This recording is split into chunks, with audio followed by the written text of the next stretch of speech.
The 1958 Jefferson Nickel, a forgotten coin hiding in plain sight, worth thousands. Full historical breakdown in the year 1958.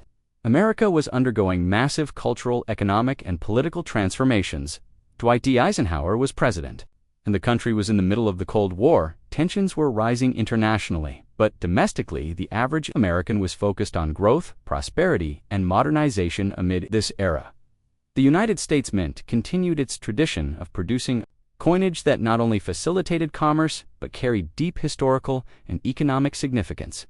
One such piece that often slips through the cracks of mainstream attention is the 1958 Jefferson Nickel, a coin that on the surface appears ordinary, but upon deeper inspection reveals a complex history of design, economics, rarity, and collector interest.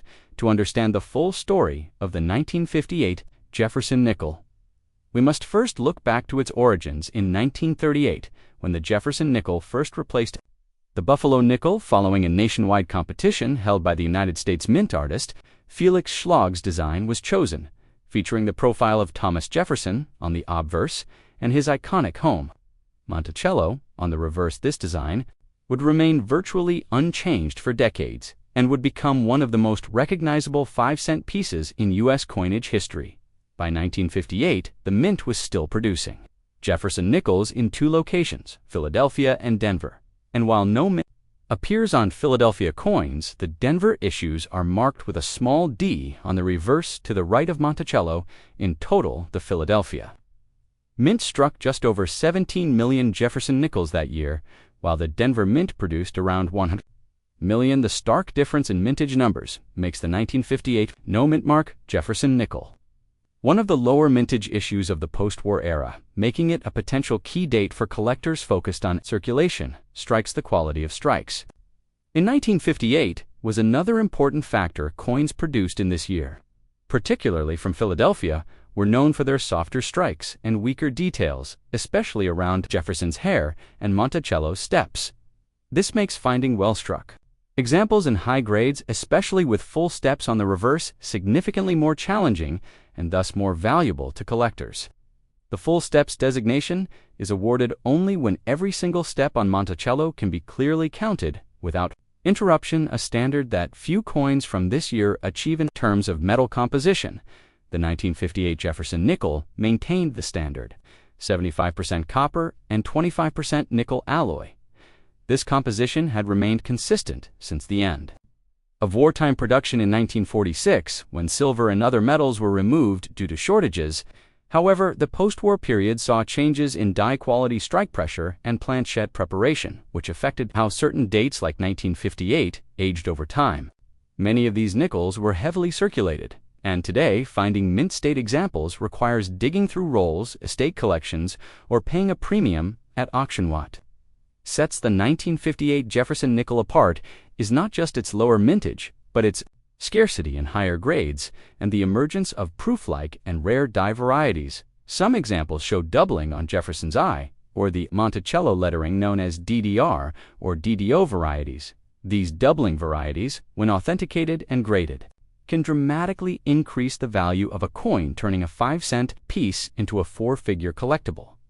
Some of these varieties have been documented in auction records, where coins in MS-67 full steps with doubling have sold for over $4,000, depending on condition and certification. Another factor to consider is the coin's place within the full Jefferson Nickel series. From 1938 to 2003, collectors who build registry sets or detachment mark collections often seek out top-grade 1958 examples, which are notoriously difficult to find. This constant demand for a supply that is quickly diminishing pushes prices upward and enhances the long-term collectability of the coin. It becomes not just a relic of mid-century America, but a critical piece in completing a historical coin collection. Proof versions of the 1958 Jefferson Nickel were also struck that year exclusively at the Philadelphia Mint, with a total mintage of just under 875,000. These proof coins were specially made for collectors with polished dies and mirror-like surfaces. They were not intended for circulation and often retained in pristine condition. However, even in the proof category, there exist variations. Some show cameo or deep cameo contrasts, where Jefferson's profile appears frosted against the shiny background. These examples are even more sought after by advanced collectors' understanding. The market for the 1958 Jefferson Nickel today requires looking at both numismatic trends and auction.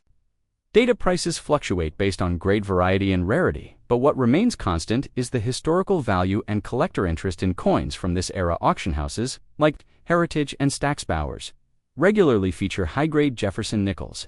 From 1958, in their sales and registry set, builders continue to drive competition for the finest known examples.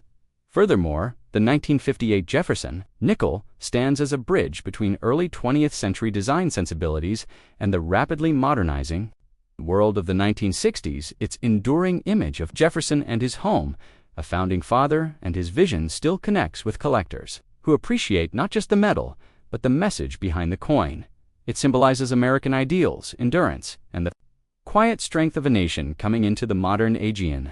Summary: the 1958 Jefferson Nickel may be easily overlooked in pocket change, but it holds a world of history within its modest size, from its artistic roots and minting process to its market value and collector significance. It remains one of the more intriguing Jefferson nickels for numismatists seeking to uncover stories hidden in everyday currency. If you ever come across one in high grade or with a unique variety, you may just be holding a small yet powerful piece of American history and an undervalued gem in the world of coin collecting.